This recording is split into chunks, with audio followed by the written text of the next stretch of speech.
আল্লাহ যদি সব সৃষ্টি করে থাকে, নাউজুবিল্লাহ, আল্লাহকে কে সৃষ্টি করলো? এই যে এখন একটা প্রশ্ন, এখন তো মুক্ত চিন্তার নামে আমরা নাস্তিকতাকে প্রমোট করছি আর কি, হ্যাঁ, বাক স্বাধীনতার নামে, যেটি আল্লাহকে কে সৃষ্টি করলো? আল্লাহ যদি সব সৃষ্টি করে থাকে, নাউজুবিল্লাহ, আল্লাহকে কে সৃষ্টি করলো? আল্লাহকে যদি কেউ সৃষ্টি করে থাকে তাহলে সে তো আল্লাহর স্রষ্টা হয়ে যাবে, তাই নয় কি? নাউজুবিল্লাহ। তাহলে এভাবে পিছনে যেতে যেতে তো একটা জায়গায় শেষ হতে হবে। একটা, আমরা যখন ফিলোসফি পড়েছিলাম, একটা তত্ত্ব ছিল, তার নাম হচ্ছে কার্যকারণ তত্ত্ব।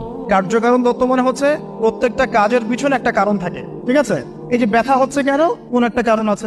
জ্বর কেন? একটা ভাইরাস আছে। মানে প্রত্যেকটা বিষয়ের পিছনে একটা কারণ আছে। এই কারণ যদি আপনি সার্চ করতে যান, এটা কেন? এই কারণে। ওইটা কেন? এই কারণে। ওইটা কেন? ওই কারণে। এই করতে করতে করতে আপনাকে একটা জায়গায় গিয়ে থামতে হবে, আর সেই মহান সত্তার নাম কি? আল্লাহ। এটা আমরা বিশ্বাস করি। এখন আপনি যতই প্রশ্ন করেন এভাবে, আপনি কোনো কুল কিনারা পাবেন না।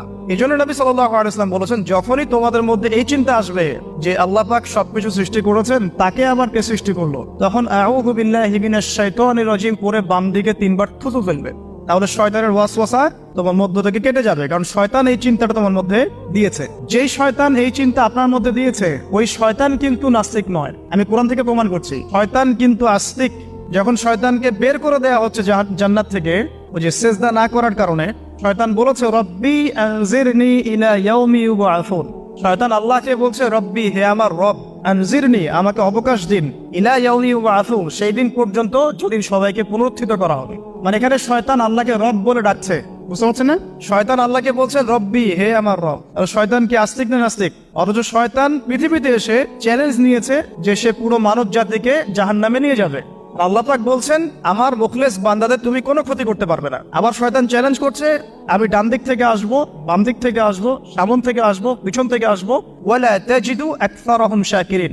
আল্লাহ, আপনি বেশিরভাগকেই শুকরগুজার পাবেন না, যেটার বাস্তব প্রতিফলন আমরা এখন দেখছি।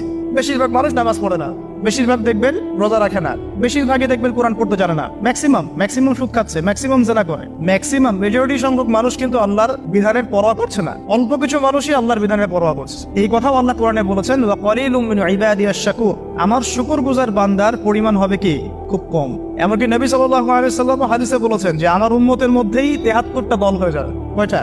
তার মধ্যে 72টা দল জাহান্নামে যাবে, নাউজুবিল্লাহ। আর মাত্র একটা দল যাবে জান্নাতে, যার ব্যাপারে নবীজি বলছেন, মা আনা আলাইহি ওয়া আসহাবি, আমি যার উপরে আছি এবং আমার সাহাবীরা যার উপরে আছে। মানে পৃথিবীর যে কোনো জায়গার মানুষ, যে কোনো দেশ, যে কোনো ভাষা, যে কোনো রং, বর্ণ ইত্যাদি, তার ঈমান, তার আকীদা, তার আমল যদি নবী এবং সাহাবীদের সাথে মিলে যায়, ইনশাআল্লাহ তাআলা সে জান্নাতে যাবে।